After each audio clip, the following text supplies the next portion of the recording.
Hi, my name is Amanda Richardson, and I'm an author for Debunking Addiction with HealthyPlace.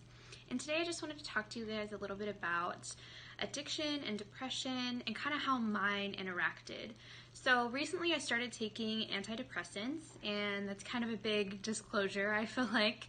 But it was a really tough decision, but after suffering with depression and anxiety for honestly about 10 years now, I just finally decided to take the risk and just see what happened. And I was really concerned about how that was going to impact me as a former addict, because I know some medications can be addictive, and sometimes those tendencies can come out right when you first start taking the medicine. You know, you can just have like a growing tolerance to it, or you can like crave the medicine if it is more of an addictive substance. There's so many different possibilities, and I think there's even more possibilities whenever you come off of the medication. There's just a lot of risk there that your body could become addicted to it, especially if you do have a history of addiction. So I was really concerned about all of those things, and I just didn't really know what that was going to look like for me.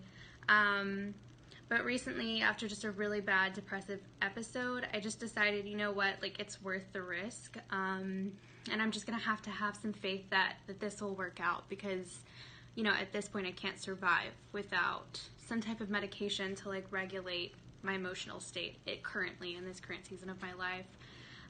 So I took the risk, and I feel like it honestly worked out well. I've only been on it for a couple weeks, but I've seen dramatic improvements in my mood, my ability to handle stress, things like that. And I feel like if anything, it's helped me. I mean, while I'm not new in my recovery, I don't have a lot of cravings and things like that anymore.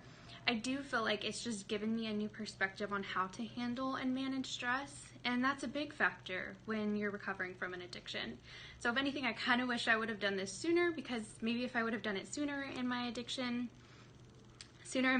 recovery, you know, maybe it could have really helped curb some of those cravings, or just, you know, kind of like given me a new perspective of how to manage my stress differently, because I think that's part of what got me in trouble and pulled me into my addiction in the first place.